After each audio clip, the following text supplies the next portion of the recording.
la fameuse question des congés de maternité. Alors, ce que nous devons savoir, c'est que le congé de maternité, c'est la période de repos que le législateur concède, a prévu pour la femme salariée qui accouche ou alors qui est amenée à accoucher. D'accord. Donc,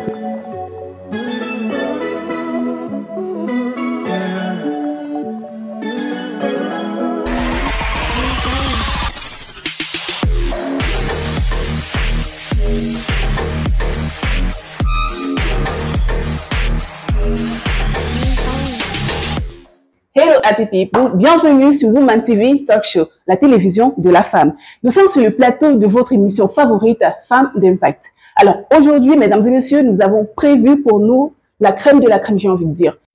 Alors nous avons ce jour comme invité Maître Pascaline Faubasso, avocate stagiaire au barreau du Cameroun. Ce jour, Maître Pascaline Faubasso va nous édifier, mesdames et messieurs, sur la réglementation que prévoit le législateur en ce qui concerne la femme salariée au Cameroun. À présent, mesdames et messieurs, j'invite Maître Pascaline Faubasso à me retrouver sur le plateau de Femmes d'Impact.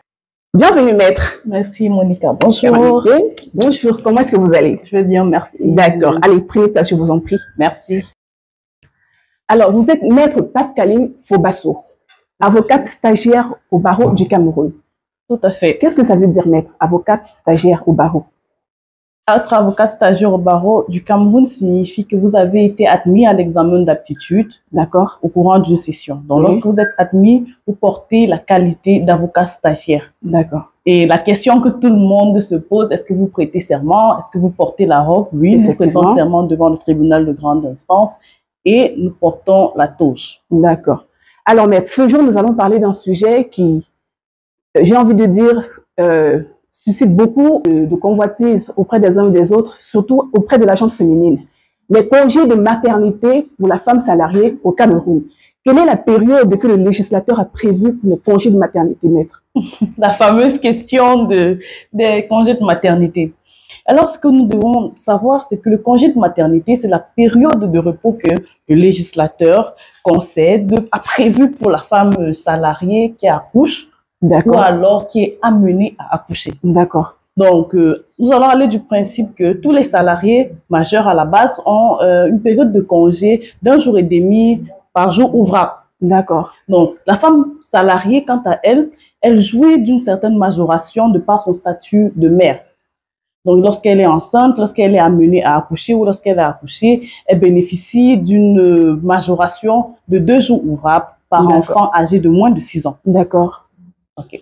Et dites-moi, Maître, comment est-ce que ces périodes-là sont segmentisées, j'ai envie de dire? Est-ce que c'est 10 jours, est-ce que c'est un départ 10 jours avant l'accouchement et après, ça se passe comment? Dans le fractionnement de ces congés-là, la loi donne la possibilité à la femme de les repartir en 2 phases. Donc, il y a avant d'accoucher et la période après. Avant, on a 4 semaines avant et puis on a 10 semaines après. Alors, c'est 10 semaines avant l'accouchement, 10 semaines avant l'accouchement et 10 semaines après l'accouchement. Oui, qui font 14 semaines. D'accord. Alors, Maître, nous aimerions bien savoir, dites-nous, quelle est la procédure à suivre pour une femme salariée au Cameroun pour bénéficier des droits que lui procure la législation?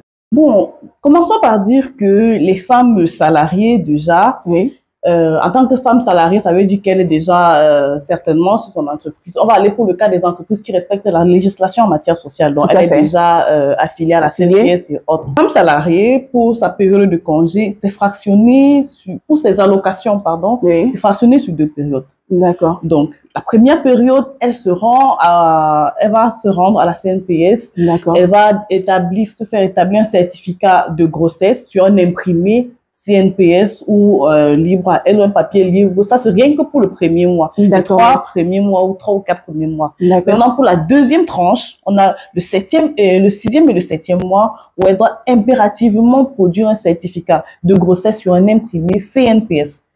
Donc, ce certificat-là lui permet alors de bénéficier de cette allocation prénatale qui est, si mes souvenirs sont bons, sauf erreur de ma part, de 8 300. Donc, 8 100 francs et puis 200 pour les frais médicaux que la CNPS lui alloue.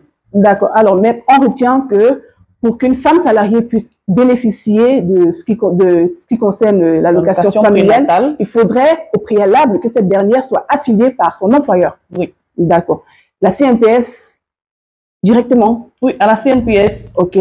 Alors, maître, nous aimerions également savoir quelles sont les modalités de paiement de la CNPS. Ça se passe comment? Je suis une femme salariée, au milieu de, je sais pas, j'ai envie de dire à mon 3e mois ou à mon 7e mois de grossesse, j'ai envie de bénéficier des allocations familiales.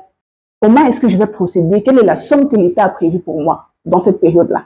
Comme je le disais tout à l'heure, l'allocation prénatale, elle intervient pendant la période de grossesse. D'accord. Donc, pendant cette période-là, on a ces 2 tranches que je décrivais tout à l'heure. La tranche qui va, la première tranche qui va du 3e au 4e mois de grossesse, où la femme se présente à la CNPS, elle va délivrer un certificat de grossesse sur un imprimé CNPS ou sur un papier libre. D'accord. Donc, pour le 2e mois, pour la 2e vague qui va du 7e au 8e mois, elle va simplement produire un imprimé. Cette fois-ci, un certificat de grossesse, cette fois-ci, c'est un imprimé CNPS.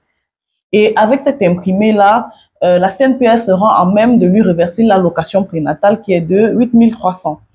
Maintenant, si vous vous demandez quelles sont plutôt les modalités lorsque elle a déjà accouché, là c'est autre chose. D'accord. Alors, maintenant, il y a une question qui me trotte à l'esprit depuis un certain temps. Moi, j'aimerais bien savoir, est-ce que l'État paie les allocations de maternité uniquement à la femme ou à son conjoint? La question est un peu mixte parce que je suis sûre que vous allez me demander, mais si c'est le conjoint et la femme du conjoint salarié, c'est prévu également. Lorsque c'est la femme salariée qui est enceinte, l'allocation lui est reversée. Mais maintenant, lorsque c'est la femme du salarié qui est reversée et qui sont affiliés à la CNPS, c'est toujours... Bon, on va pas dire qu'on va mettre son mari qui va lui présenter le certificat de grossesse. On va dire que c'est une double cotisation. C'est une double Alors, maître, j'aimerais également savoir, si vous le permettez, quelle est la procédure à suivre pour entrer en possession des allocations de maternité?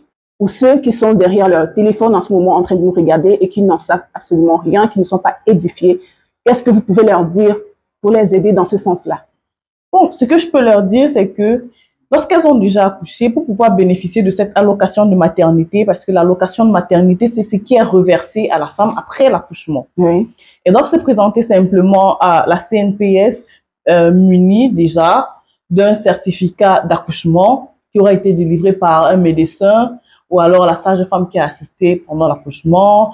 Vous aurez également l'acte de naissance de l'enfant, parce qu'il faut que l'enfant ait été déclaré à l'état civil. Permettez-moi, maître, j'ai envie de demander, est-ce que ces pièces doivent être toutes certifiées? Bon, certifiées conformes, j'ai envie de dire. Certifiées conformes, oui. On sait déjà que si on demande un certificat médico-légal délivré par le médecin, accoucheur ou bien la sage-femme, c'est déjà, sa pièce, son cachet fait déjà foi. D'accord. Donc, ce n'est pas une pièce qu'on va venir. Et pour ce qui est du reste des pièces à fournir? Pour ce qui est du reste des pièces, ça sera sous réserve de la réglementation interne de la CNPS. D'accord. Alors, maître, une dernière pour la route, si vous le permettez. Comment est-ce que déjà il est possible qu'une femme qui a été à la maternité, une femme qui a donné naissance à un bébé, mort-né, j'ai envie de dire, puisse bénéficier d'une allocation de maternité? Bon, cette question, je pense qu'il faut la spécifier parce que si l'enfant est mort-né, il faut distinguer selon que l'enfant est mort-né ou alors mort après la naissance, donc quelques jours ou quelques heures après la naissance. D'accord. Si l'enfant est mort-né, ça veut dire qu'on ne peut pas reverser une allocation maternité à la mère. Pourquoi ça? Par contre, parce qu'il est mort avant même d'avoir vu le jour. D'accord. Par contre, lorsque l'enfant naît, il y a un certificat médico-légal qui constate, un certificat d'accouchement, si on va appeler ça comme ça, qui constate qu'il est né viable. D'accord. Et que par la suite, il décède, disons, quelques heures après ou quelques jours après.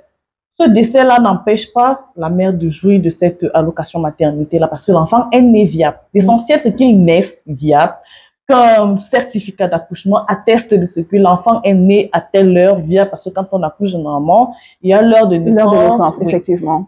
Ce certificat atteste que l'enfant est né viable. Mais par la suite, il est décédé. Peut-être qu'il y a eu des complications par la suite, ou bien un problème, une erreur, ou bien n'importe quoi. Et puis, l'enfant est décédé. D'accord. À ce moment-là, on va considérer que l'enfant est né viable et donc, il peut jouir, la mère jouit de l'allocation maternité. D'accord. Merci à vous, Maître Pascaline Fobassou, d'avoir bien voulu accepter de nous rejoindre sur le plateau de Femmes d'Impact. Merci, Jade. C'est un honneur pour moi d'être présente sur ce plateau et de pouvoir édifier les femmes sur la question. Ah, mais nous l'espérons bien. Nous espérons également pouvoir vous revoir très bientôt dans un futur très proche, j'ai envie de dire, sur notre plateau de nouveau. Ben, espérons-le également. Moi aussi, j'espère. Ah, bah voilà. Quant à moi, mesdames et messieurs, je vous dis à bientôt pour une prochaine édition de Femmes d'Impact sur votre télévision de la femme, Woman TV Talk Show. N'oubliez pas, pour ceux qui nous rejoignent à peine, allez sur la page Facebook, la page YouTube. N'hésitez pas à vous abonner sur la page, sur les pages, j'ai envie de dire, de Woman TV Talk Show, la télévision de la femme. C'était Trinity Jade pour Woman TV Talk Show, la télévision de la femme.